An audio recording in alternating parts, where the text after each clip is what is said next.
Good day, everyone. I am Crystal Anconde, the third reporter for Chapter 9 entitled The School Head in School-Based Management, or SBM.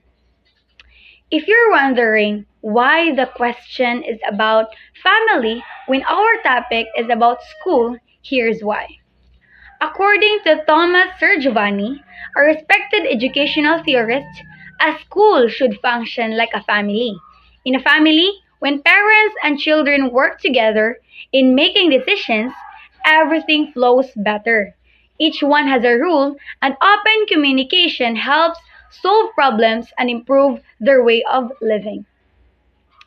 Same goes with schools. When teachers, parents, and school leaders work together like magtinabangay, they create a better learning environment.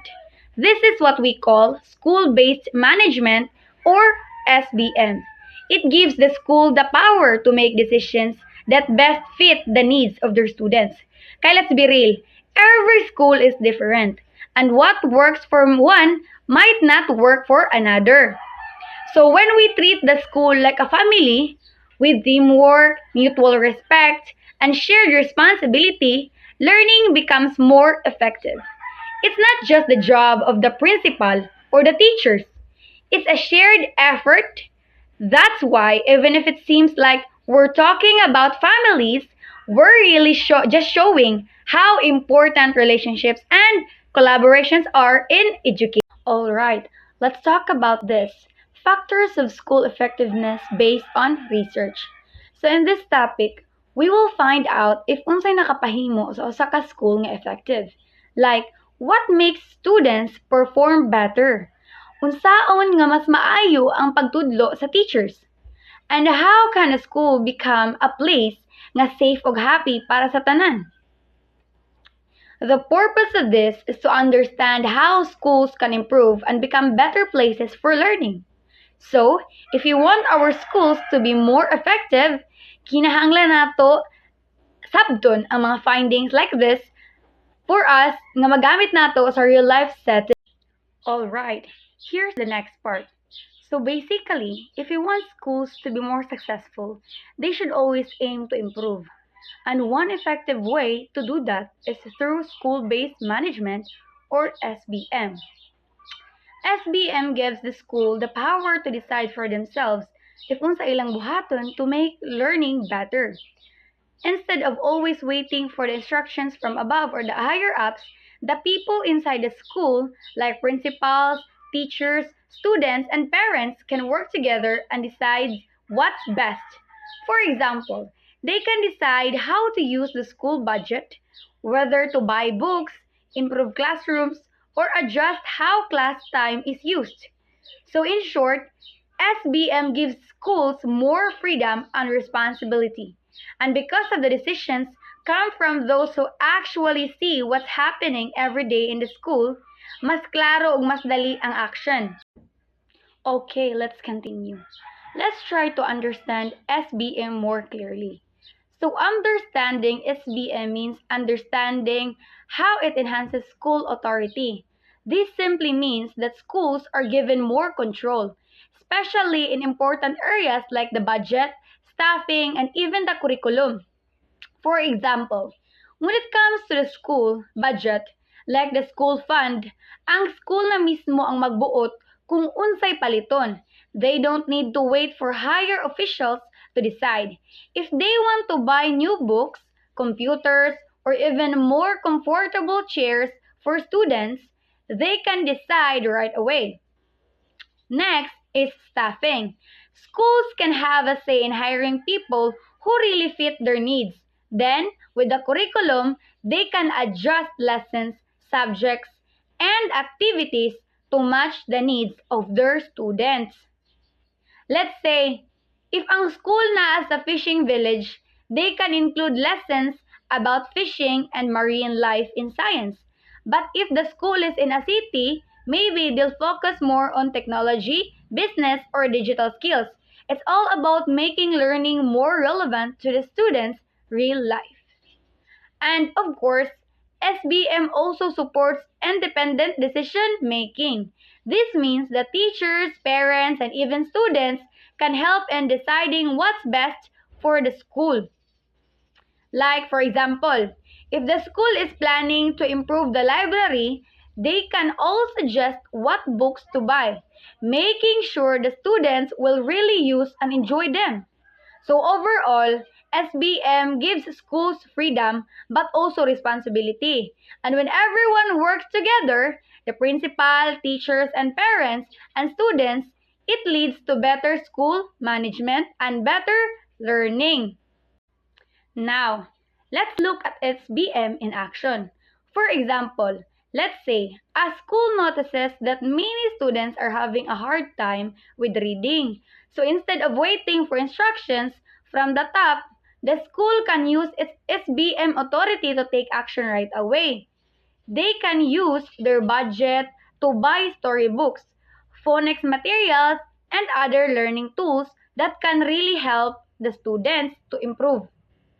Dili na kinahanglan pa nga maghulat og approval from higher offices. Aside from that, they can also start a reading program. Maybe magset og special schedule where teachers give extra reading lessons to students who need support. So, as you can see, with SBM, the school can respond directly to the needs of their learners. Mas paspas ang action, mas klaro ang solusyon, and in the end, mas epektibo ang learning. Next, let's look at SBM in action when it comes to staffing kay budgeting man to ganina. So, for example, a school in a farming community notices that the students would benefit from learning practical skills. Yes, of course. Instead of just hiring a teacher with general qualifications, they can choose a teacher with experience in farming. So, ari to sa mas na-experience, no? This teacher can then teach students how to grow plants, take care of crops, and even understand the basic of agriculture. Instead of just focusing on theory, they make the learning more hands-on and relevant sa mga students' lives. So, by doing this, ang school is not just teaching academic lessons, of course, but also skills that students can actually use in their community. This is a perfect example of how SBM gives the school the ability to make decisions that really fit the needs of the students. Now, let's move on to curriculum development under SBM. So for example, let's say a school notices that their students struggle with applying math in real-life situations. So instead of just sticking to traditional math lessons, they decide to add practical math lessons like budgeting, measuring, and problem solving. This way, students can see how math is useful in their daily lives, and it becomes more meaningful to them. Sa balain sad nga koans, on the other hand, another school with mostly artistic students might focus more on developing their talents. So, nag-add sila og music, dance, and painting activities sa ilahang curriculum. In this way, it helps the students enhance ilang artistic skills while also fostering, of course, creativity. So, both examples show how SBM allows school to adapt the curriculum to their students' specific needs. So of course, no, it makes learning more relevant and engaging because it connects with what the students actually need and enjoy, of course. Now, let's talk about accountability in SBM. So the OECD found that when schools have more control over decisions, students tend to perform better. When schools can decide how to teach, hire teachers, and manage their budget based on the needs of the students, it leads to better results, of course, no, yes, mas better jud. Pero, syempre, with freedom comes responsibility. Mauni ang rules accountability. So, accountability means responsible ka sa mga desisyon nga imong gihimo. Sa schools, it ensures that teachers, principals, and staff naghimo sa ilang trabaho in a way nga responsible. Og ang mga students kay makadawat og maayo nga education. So, for example, kung ang school nag-hire og new teachers, kailangan nila i-check ang qualifications, so of course, no, sa teacher. Ang principal mag-observe sa klase para makita kung maayo ba ang teach sa katong gi-qualify nga teacher. Ang mga students mohatag og feedback kung okay ba ang ilang learning experience.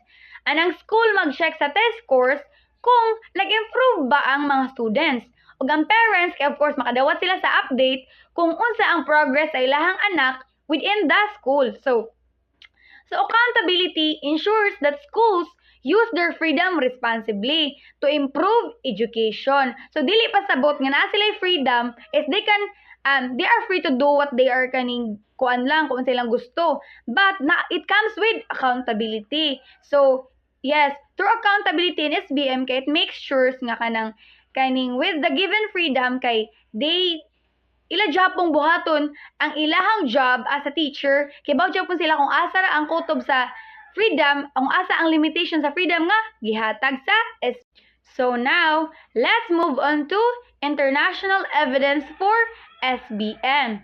So, diri makita nato ang kining mga nation or mga lugar nga nag-practice or nag-implement og SBM and of course, kung unsay mga effect ani sa ilahang education system. International evidence for SBM in China. So, sa China, gihatagan og mas daghang control ang mga schools sa ilang mga desisyon, like pag-hire og teachers, pag-manage sa budget, o pag-design sa ilang curriculum. Through this, na-improve ang student learning. Schools can change their teaching methods based on sa mga needs sa students, which leads to better academic performance. So, for example, sa usa ka school sa Shanghai, they created a math program that focuses on real-life problem solving. Since naa sila freedom to design lessons, ilang gi-appeal ang hands-on activities o group projects. So, through this, mas higher ang ilang scores sa math test ug mas na-improve ang ilang critical thinking skills. So, yeah, international evidence for SBM in Singapore na sad. So, in Singapore, schools are given the freedom to design programs that fit their students' strengths and the needs of the community. This helps students develop skills for their future careers. For example, sa Anderson Secondary School, they offer advanced science and technology courses para sa mga students nga ganahan og experiments og coding. Naasay leadership training og extra learning activities para matabangan ang students mag-grow sa lain-lain nga areas. Because of this, students get a more personalized education nga makatabang nila ma-develop ilang skills para sa future. So, international evidence for SBM in Finland na sad. So, in Finland, teachers are given the freedom to design their own lessons and choose teaching methods that fit their students' needs. So, this trust in teachers is a big reason why Finland's education system is very successful. For example, sa town of Rehimaki, teachers noticed nga students were easily distracted by gadgets during class. So, to help solve this, they decided to bring back the use of books and paper-based materials to traditional learning. So after that, students became more focused and had better sleep. Kaya less naman ilang time sa screen time. So, by allowing teachers to decide based on what they observe from their students, Finland provides a more effective and personalized way of learning. So just like what I've said ganina, it is better nga kanabitong ang mo take og action is katong involved jud siya kay siya man mismo may makahibaw kung unsa mas best nga solution to that certain problem. So yeah, pareha ni sa kaning example sa Finland. So imbis nga maghuwat pa siya sa kaning lain po guys nanong nga imagine if wala ang SBM, maghuwat siya sa kanang mando sa kaning higher office kay i-report ang kanang problem nga kaning the students here are distracted by gadgets, then next year pa to next month pa maabot pag months nga kaning ma-actionan ang katunga kuan. So through SBM kay gitagaan siya og kaning authority to address that certain problem and of course to find best solutions nga fit sa kana nga problem nga which of course iyang mismo na first hand na experience niya og nakita niya nga ani day dapat. So now let's dive into laws and policies na nag-support sa SBM in the Philippines. So, in order for the SBM to be implemented and to sustain, of course, it needs laws and mga policies nga helping mas mapatibay pa ang SBM sa. So, the first one is the Third Elementary Education Project or the TEP.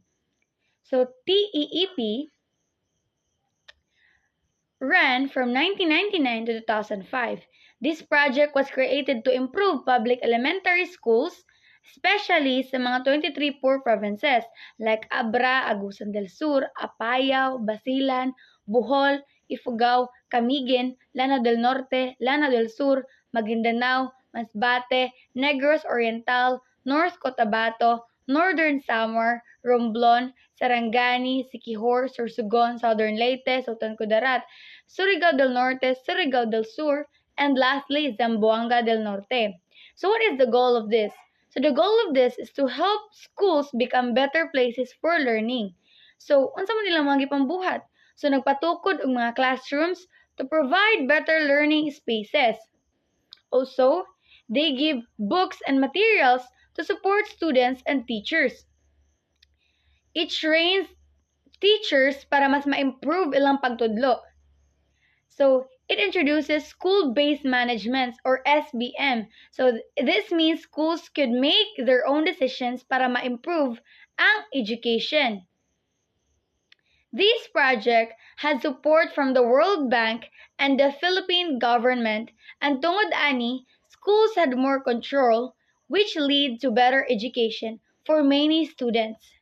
Example, sa Crossing Bayabas National High School sa Davao City, na-improve gyud ni nga school because of SBM.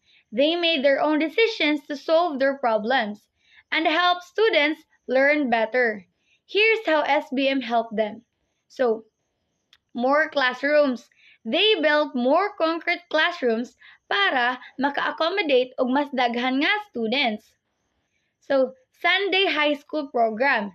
Naa sila classes every Sunday for students nga nagtrabaho during weekdays.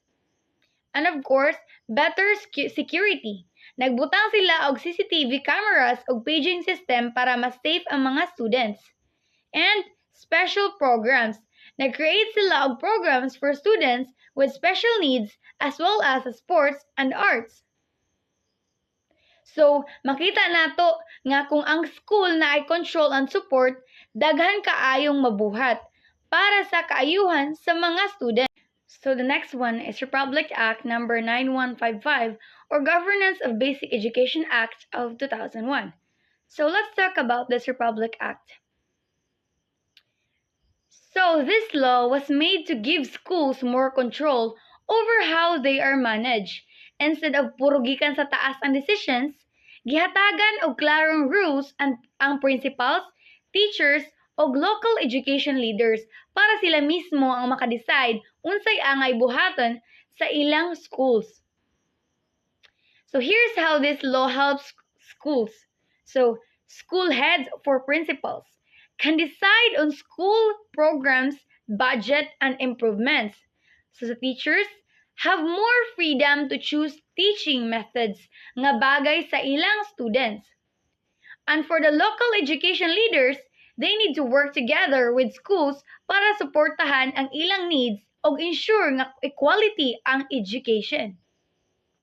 So example, sa South Glen District sa Sarangani Province, nisunod sila sa RA 9155 and because of this, schools had more control and it led to big improvements. Let's break it down. So, number one, they had a better school leadership. So, principals can decide how to improve the school, manage their own budgets, and look for more resources. So, number two, empowered teachers. So teachers were free to teach in ways that best help their students. Number three, stronger community involvement. So parents and local leaders help plan programs that match the needs of the learners.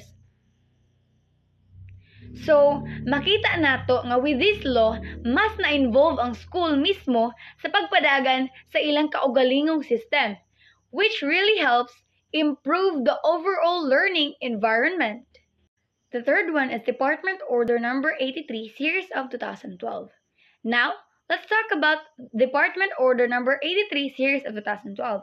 This policy made school-based management stronger by making sure that parents and the community help with school decisions. It encourages teamwork between teachers, school leaders, parents, and local organizations to improve education. For example, sa San Miguel Elementary School sa Cebu, Cordova, parents, teachers, o community members work together to make the school better. They formed a School Governing Council or SGC or what we call HGC, School Governing Council, para sila makatabang sa mga important school decisions. Here's what they did. So, they fixed classrooms, nag-raise sila og money og nag-volunteer para i-repair ang classrooms para mahimong mas maayo ang learning environment para sa mga students. Second, feeding program. So parents cook free meals para sa mga students nga gutom so they could focus more on class. Number 3, cultural activities.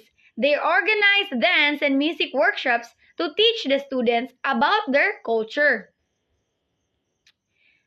The same thing happens sa PTA or Parent-Teacher Association sa elementary and high school there sa Bantayan. Parents and teachers work together to make the school better by contributing their time and resources. And the fourth one is Department Order number 45 series of 2015. So, it provided extra funds to public schools to support SBM or school-based management efforts. These grants help cover maintenance and operating expenses.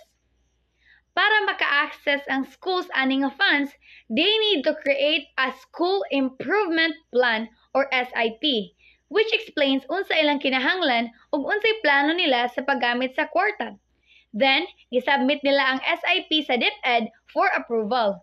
Once approved, the school will receive the funds ug mag-start sila sa project. This process makes sure that schools use the funds properly and make real improvements for the students. For example, in 2011, DepEd allocated funds to public elementary and secondary schools across different regions, including Region 7 in Cebu. Cebu received 6.3 million to help public schools improve their classrooms by learning materials and support other school needs. So let's move on to the key benefits of SBM. First, because of SBM, it promotes faster problem solving. Schools can fix problems right away without waiting for approval from higher officials. For example, kung naay classroom nga kailangan i-repair, the school can use its funds immediately instead of waiting for months. Second, SBM increases community involvement. Parents, local leaders, and community members help make decisions and improve the school. For example, parents can organize a feeding program for the students while local leaders can help fund new learning materials. Lastly, SBM enhances student performance. When schools are well managed and can quickly respond to students' needs, learning improves. For example, kung struggling ang student sa math, the school can hire a math tutor or buy new learning materials to create programs that can enhance their skills. A clean, safe, and well-equipped school also helps students focus better, leading to higher grades and better skills. Is SBM like a family decision? Yes, SBM is similar to a family decision-making process. Like what I've said earlier, imagine a family where everyone helps make decisions. Instead nga ang parents ra ang mag-decide sa tanan, ang mga bata pwede pod magtabang sa pagpili sa mga plano, like choosing meals or activities. This makes them feel responsible and involved. In the same way, SBM allows schools to decide what's best for their students. Instead of waiting for higher officials to give instructions, schools can solve problems, improve classrooms, and create better learning programs. Laws like RA 9155 and other policies give schools the power and resources to succeed, just like how a family works together to create a happy and will manage the future of SBM. So karon, let's talk about the future sa SBM. Unsa pa yung mga padulungan ani nga program para sa schools? Number one is innovation. Schools are now using new technology or modern teaching methods to make learning better. For example, naay uban schools nga nagamit na og tablets or online learning tools para matabangan ang students nga mas madali makasabot sa ilang lessons. And number two, accountability. Even if schools have more freedom, naagi hapon dapat klaro nga rules and monitoring. For example, schools need report kung giunsa nila paggamit ang ilang budget para masiguro nga sakto ug maayo ang pagmanage sa funds. Number three, sustainability. Importante ang mga maayong programa sa eskwelahan, dili lang kutob sa usa ra ka tuig. For example, if ang school naka-receive og SBM grant para mag-start og feeding program, dapat naa sila plano unsaon pagpadayon ani after mahurot ang grant. Pwede sila mo partner with local businesses, magtanom sa school, garden, or mangayo og community donations. Sustainability means ang mga good programs magpadayon og makatabang sa future students. Moving forward, a call to action. Moving forward, school-based management or SBM is a strong way to improve education because it gives schools the power to make their own decisions based on what students really need. With this kind of system, schools can respond faster, solve problems better, and provide equal learning opportunities to all.